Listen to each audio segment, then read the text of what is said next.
अगर CGI B are Gavai की जगह कोई स्वर्ण वहां पे सीजीआई होता और किसी दलित युवक ने कोट पहनकर काला अगर जूता उठाया होता तो क्या वो सीजीआई उनको छोड़ देता? सवाल ये खड़ा होता है। कल को संसद में ऐसा कुछ हो, कल को किसी रैली में किसी सरकारी किसी नेता, प्रधानमंत्री, गृह मंत्री के साथ ऐसा हो, उस समय क्या मीडिया, क्या सरकारी तंत्र इसी प्रकार साइलेंट रहेगा? ये बिल्कुल एक सोची समझी साजिश के तहत 6 अक्टूबर को जो हुआ, उसके बाद जिस तरीके से एक लड़के की रायबरेली में हत्या कर दी जाती है, वो रायबरेली जा रहा था बाराबंकी से। उसके साथ कुछ बुरा नहीं हुआ है, वह खुले में बयान दे रहा है, घूम रहा है, मीडिया उसको कवर कर रहा है। कोई और यहाँ होता, किसी और आइडेंटिटी का, दोनों तरफ की आइडेंटिटीज बदल के देख लीजिए, व्यक्ति जेल में होता, नेशनल सिक्योरिटी एक्ट लगा होता, 4-5 और नियम लगे होते और जमानत मिलनी भी मुश्किल थी। नेट पर मीम्स बन रहे हैं जो बहुत ही घृणित और जातिवादी मानसिकता के हैं। मैं उनका विस्तार से चर्चा भी नहीं करना चाहूँगा, इतने घृणित मीम्स बनाए जा रहे हैं आदरणीय सीजीआई के ऊपर। पहली बात तो ये कि यह व्यक्ति की बात नहीं है, संस्था की बात है। सुप्रीम कोर्ट के चीफ जस्टिस व्यक्ति नहीं होते हैं, वो संस्था है। और उस संस्था पर जो हमला किया जाता है, उस हमले से असर संविधान पर और रूल ऑफ लॉ पर पड़ता है। हमारे साथियों ने अभी बात की कि यह मनुवाद का नतीजा है। आप यह सोच कर देखिए, मैं 2-3 उदाहरण दूंगा इस प्रकार के, जिससे आपको यह समझने में आसानी मिलेगी। सीजीआई साहब ने जो बोला था, माननीय सीजीआई ने जो बोला, जिस पर इन्होंने कहा कि प्रतिक्रिया हो रही है, वो जिसको हम कानून में ओबाइटर कहते हैं, वह किसी फैसले का निर्णय नहीं था, वह साइड कमेंट था जो उन्होंने कहीं रखा। कल को मान लीजिए अगर यह ट्रेंड इसी तरह एक्सेप्टेबल बन जाता है, किसी भी जज के द्वारा कही गई बात से आपका विरोध है तो आप हिंसा पर उतर सकते हैं। तो कल को आप सोच कर देखिए, हाइपोथेटिकली कह रहा हूँ कि अगर मानने को अयोध्या का जब फैसला आया था, उस वक्त किसी इसी प्रकार 70-71 साल के मुसलमान व्यक्ति ने जूता चलाया होता उस बेंच के ऊपर, तब क्या प्रतिक्रिया हो रही होती? तब क्या यह देश इसी प्रकार साइलेंट रहता? क्या मीडिया और न्यूज़ चैनल्स जो इस पर एकदम खामोशी साधे हुए हैं, इस प्रकार खामोश रह पाते? इंटरनेट पर मीम्स बन रहे हैं जो बहुत ही घृणित और जातिवादी मानसिकता के हैं। मैं उनका विस्तार से चर्चा भी नहीं करना चाहूँगा, इतने घृणित मीम्स बनाए जा रहे हैं आदरणीय सीजीआई के ऊपर। तो उस प्रकार की बातें अगर और किसी संदर्भ में होती, अगर संदर्भ यह नहीं होता कि करने वाला मेजॉरिटेरियन बहुलतावादी धर्म से, बहुलतावादी राजनीतिक शक्ति से, मनुवादी शक्ति से आता है और एक खास धर्म को बचाने का नाम लेकर हमला करता है, आप इस सिनेरियो को किसी भी दिशा में बदल कर देख लीजिए और तब सोचिए कि क्या प्रतिक्रिया यही होती। दूसरा उदाहरण, इसी प्रकार के हमले, ज़ुबानी हमले संसद में, पिछली संसद में हुए थे, जब रमेश बिधूड़ी ने एक माननीय सांसद को धर्म सूचक कम्युनल गालियां दी थी। वो अपमान भी नहीं था, वो गाली गलौज थी। उसके ऊपर क्या प्रतिक्रिया हुई, कितनी प्रतिक्रिया हुई, यह हम सब ने देखा।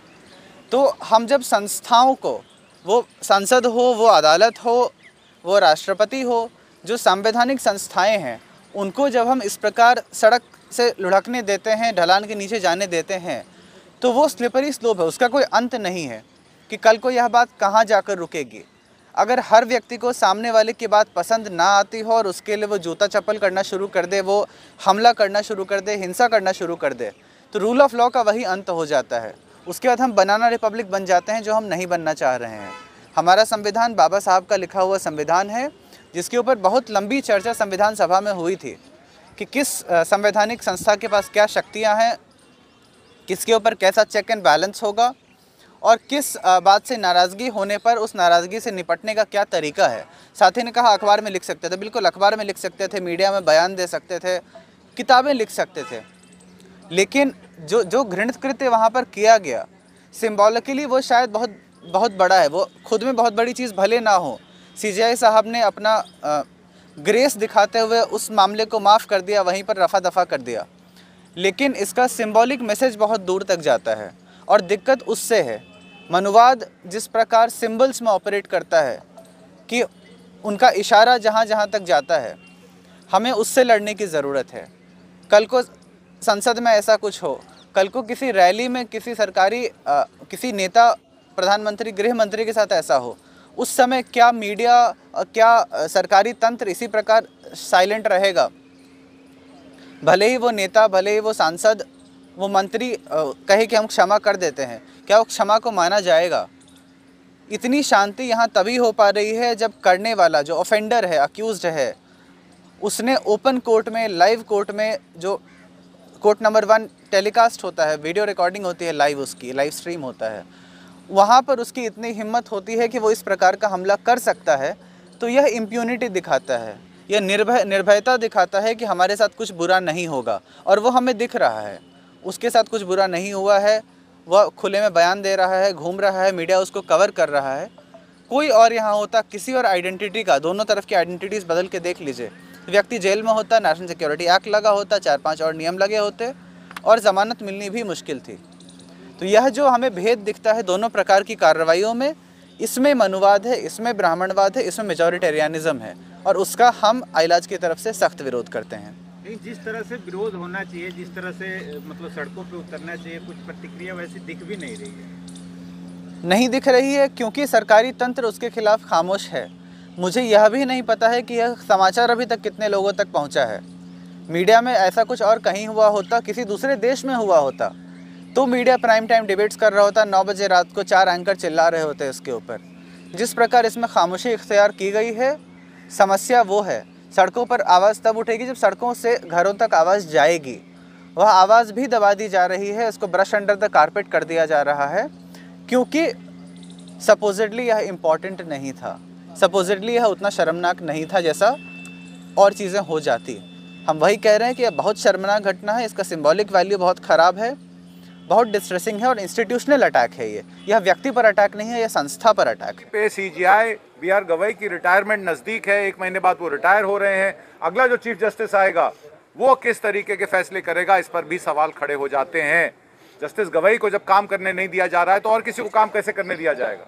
और मैं आपको एक और बात बता दूं, आईपीएस अधिकारी पूरन कुमार माफ़ कीजिएगा, अम्बाला के आईपीएस अधिकारी ने खुदकुशी कर ली क्योंकि उन्होंने डीजीपी के खिलाफ कंप्लेंट की थी कि डीजीपी जो है मुझे काम नहीं करने दे रहा है। पहले तो आपने उनको होमगार्ड पर नियुक्त किया और उसके बाद उनकी पोस्टिंग और उनके रेम्युनरेशन को लेकर आपने उन पर पक्षपात किया।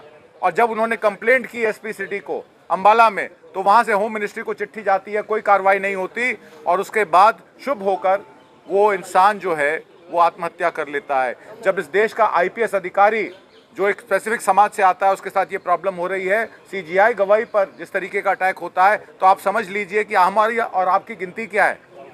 दूसरी बात, आपने जूता की बात की, राहुल गांधी जूता बनाने वाले के यहाँ जाते हैं, उससे पूछते हैं कि जूता कैसे बनता है, उसको जाके एक यूनिट ला के देते हैं कि देखिए आपका काम जो है वो बड़ा मुश्किल वाला काम है और बहुत ही मेहनत वाला काम है, अगर इसको सही से किया जाए तो इसका एक्सपोर्ट किया जा सकता है। और यहाँ पर कुछ वर्ग के लोग जो है जूता उठाकर SC ST OBC समाज, वंचित समाज के लोगों पर चलाते हैं।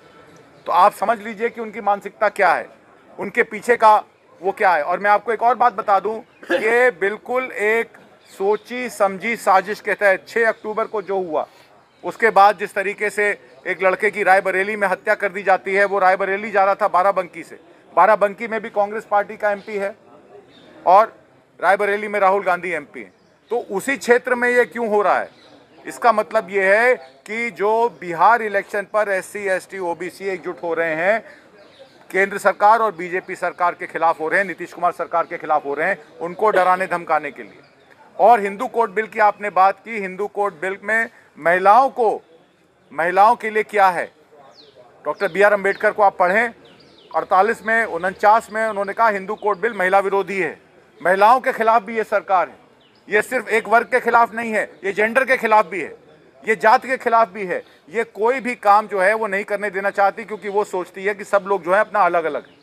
तो ये बहुत सारी चीज़ें हैं, पिछले 3-4 दिन से जो इंसिडेंट हो रहे हैं ये सोची समझी नियोजित तरीके से हैं। और आखिरी में मैं एक सवाल करूंगा, अगर CGI B.R. गवई की जगह कोई स्वर्ण वहाँ पे CGI होता और किसी दलित युवक ने कोट पहनकर काला अगर जूता उठाया होता, तो क्या वो CGI उनको छोड़ देता?